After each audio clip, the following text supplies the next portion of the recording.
Hello, welcome back. Thank you, as always, for tuning in, for joining me, and for your dedication and commitment to your spiritual practice. That is the most important offering that you could ever give anyone, anywhere, any place, anytime. There is no close second. Not even. All right. So thank you for that. Let's talk today over the next few minutes about acceptance and our acceptance of our brother, our acceptance of the guidance and the love of the Holy Spirit, our inner teacher, and the acceptance of truth, just as it is. We've moved on to another section of the text, chapter 9, section 6 here, which is entitled The Acceptance of Your Brother. And that's a very, very important topic. To sum it up really quickly here, as you see your brother, you see yourself. We'll say some more about that here, but that's the way it works. So we're invited to see our brother's holiness. In other words, his oneness with God, rather than his limitations, rather than the physical body, rather than the drama that he or she produces on social media with their posts and invective. Yeah, just because they can. We're invited to look beyond all of that to the truth of who our brother really is. And as we see our brother, so we see ourselves. Why? We're one. We're not two. We're not 8 billion. We're not separate at all in any way. We're invited to see that for ourselves.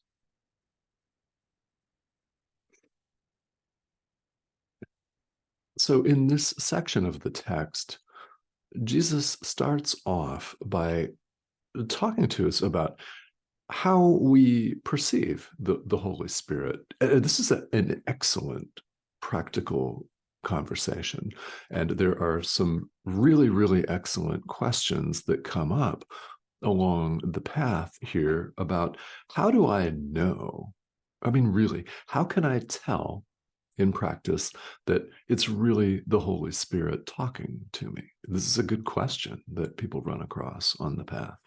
How do I perceive the Holy Spirit? How do I know? Because the Holy Spirit's in my mind, by the way, not an outside being or an outside power. So when you give the Holy Spirit complete control of your entire experience, you're not ceding control to an outside power. Yes, you are not becoming less than, not at all. So how do I perceive this? Because I can't see the Holy Spirit.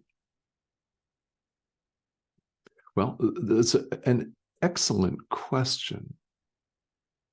And another way that we could phrase the same question is, how do I know if all of this is freaking working anyway? How do I know that this study and practice of A Course in Miracles, how do I know if this forgiveness thing is even working at all? Because some days it feels like it's just the same thing over and over. Maybe you're at that place today, and it's a place that we all come across on the path. It's inevitable. It is. It's inevitable to wonder, oh my God, is this even working at all? So we're told here that we perceive the Holy Spirit by his effects. This is how we do it because we can't see him.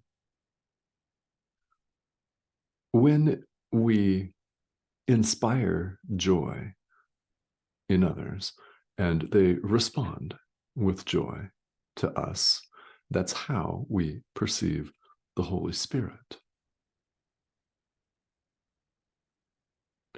The question then becomes, what are we inspiring in others? Because the opposite also applies. We can inspire condemnation, blame, judgment, hatred, and fear in others. We can annoy them to no end. Or we could inspire joy. And when they respond with joy, you know that is the Holy Spirit.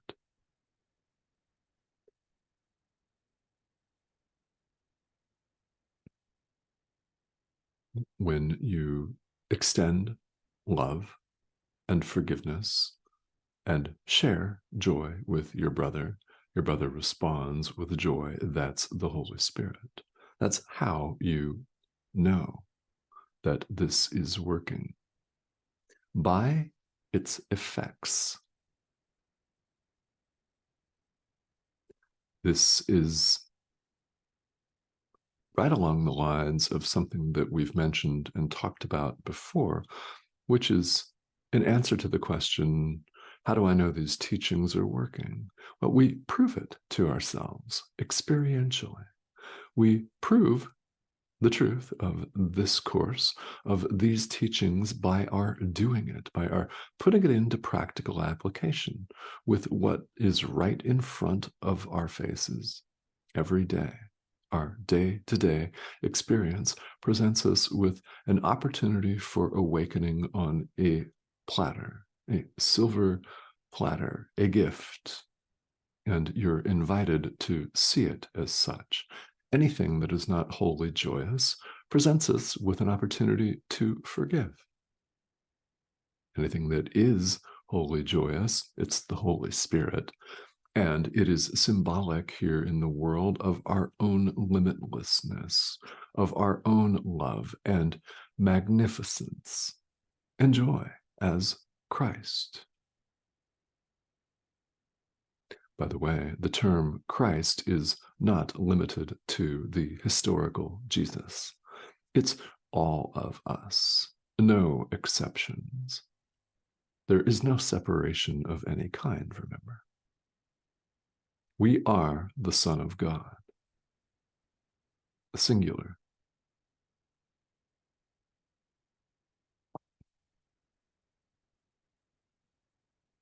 So how do we see it? We share the Holy Spirit with others. We forgive.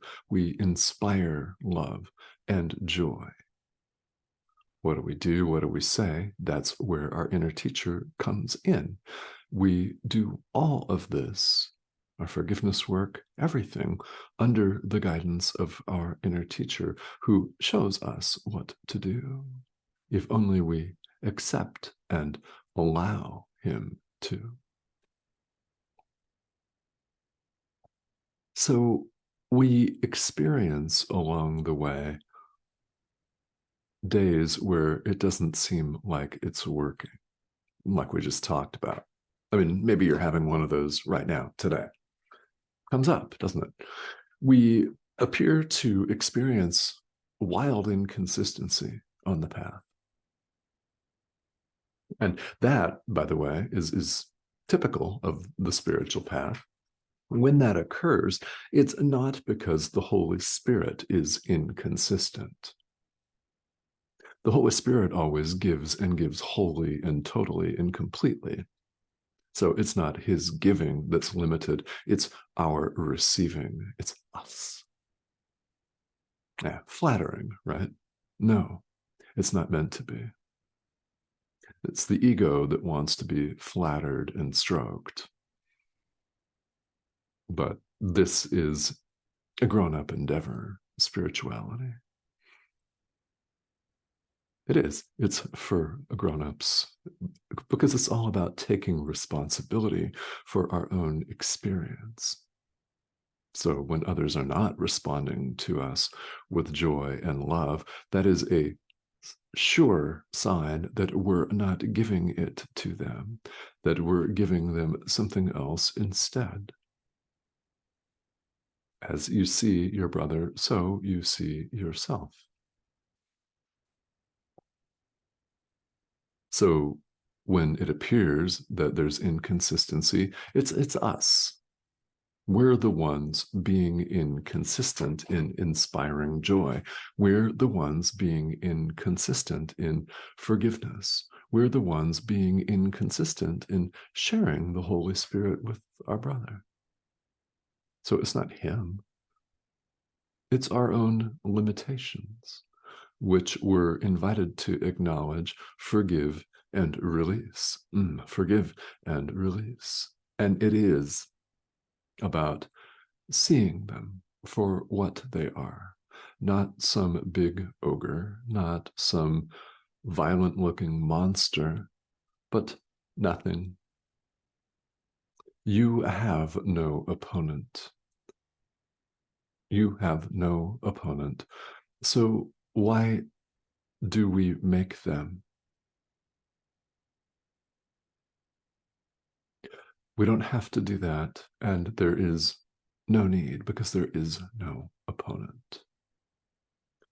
You do not have to be opposed to anyone or anything because there is no one or no thing out there separate from you. There is only perfect oneness. So when we see this as less than perfect, as inconsistent and limited, it's because we're limiting our receiving. It's not, again, that the Holy Spirit limits his giving. That does not happen. He does not do that. It's us. We are limiting our receiving.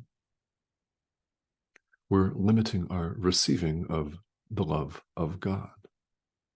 We're limiting our acceptance, is another way to put that. We're limiting our acceptance of truth just as it is. That emphasis is deliberate because when you think about it, and I invite you to do this, when we run about in the world, we're attempting to manipulate everything that crosses our path, people, events, situations, people's thoughts, people's reactions to our own thoughts. And we run off and we spend practically all of our time on things that may never take place. We obsess over future events that are clearly not here. And we would readily admit that to ourselves. The future is not here. Neither is the past. It's gone. But we don't live practically that way. We obsess over past events, what we could have, would have, should have done yesterday, or we stress out about a future event that may never come to pass. And it's certainly not here right now, is it? Yet we live as though it were, and we're not present. So we're invited to accept truth just as it is rather than the way that we've made it. Truth doesn't need our help to be just as it is. In other words, God doesn't need our help to be just as he is. Love does not need our help to be just as it is. Our job is to accept it just as it is and clear our own barriers to our awareness of love just as it is, to clear our own barriers to truth that we ourselves have put up, established, interposed. We're clearing them. That is the spiritual path. Whatever the outward form may take, that is what it boils down to. We're lifting the veil, so to speak. We're removing the bricks in a wall we're walking through a fog bank, whatever visual analogy you choose to use, the one that works with you is the right one. It's the one that the Holy Spirit's directing you to, which automatically makes it the right one for you. It's what we're doing. It's what we're about here in spirituality, no matter what tradition or traditions you currently practice, which may or may not include this course. Part of the genius of A Course in Miracles is that it is universal. It is. It's universal in theme and application. It applies to everyone, and it makes absolutely no difference what your religious or spiritual background is, if any. No difference at all. What matters is that you're here right now watching this and paying attention to it. What's going on is something very important. You're listening to the call of our inner teacher. That's huge, huge.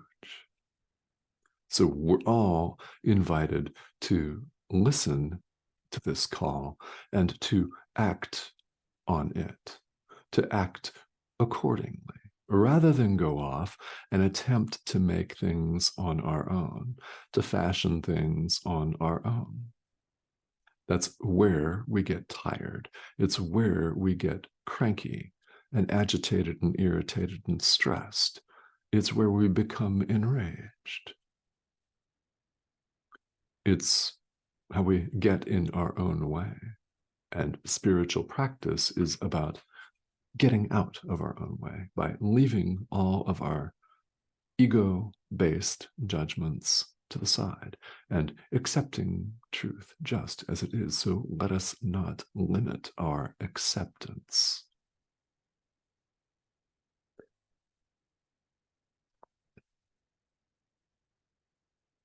So at the end here of paragraph 3, there is some very uplifting language. I hope you find this uplifting, that God's glory is his, but it's equally yours. It's equally yours. There is only perfect oneness.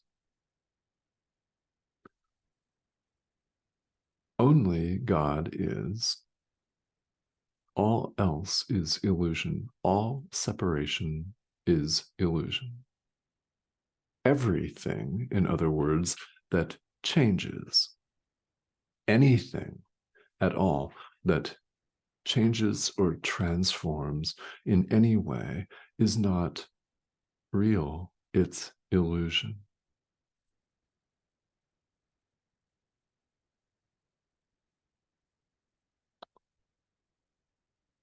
So, because we can't possibly be expected here in the world, having been conditioned and raised to think that we're individual human beings, we're conditioned to think that this frail human body, no matter what kind of shape you're in, or no matter how big your biceps are, no matter what your cardiovascular health may be, it's a finite, limited thing. It's 80% water, and it's not the Son of God. You are not a body. Deep down, we all know that and recognize this, but we're not to be expected to simply accept this the first time we hear it. And if you do, excellent. However, repetition is most definitely required. So let's repeat. God is. What's implicit in that statement is very important. Only God is. There is only perfect oneness. You are one with your brother, and you're one with God. We all are. Why?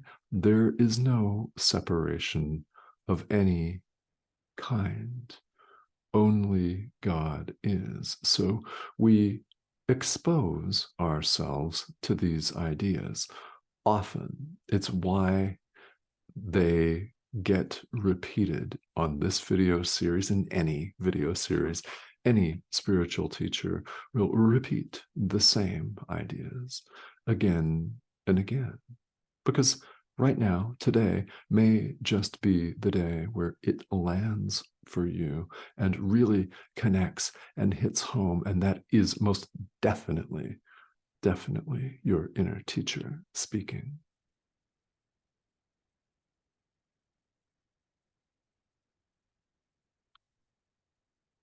There is only perfect oneness. Who, what, and where are you? You do know this, and I know that you know this, because we all do. Now, here in the world, we can choose to deny this. No problem. It's our choice. Remember, the effects that we see are limited not by the Holy Spirit himself, not by God, who doesn't know limits at all. The limitations that we experience are our own, are the ones that we've placed on ourselves through not accepting truth just as it is.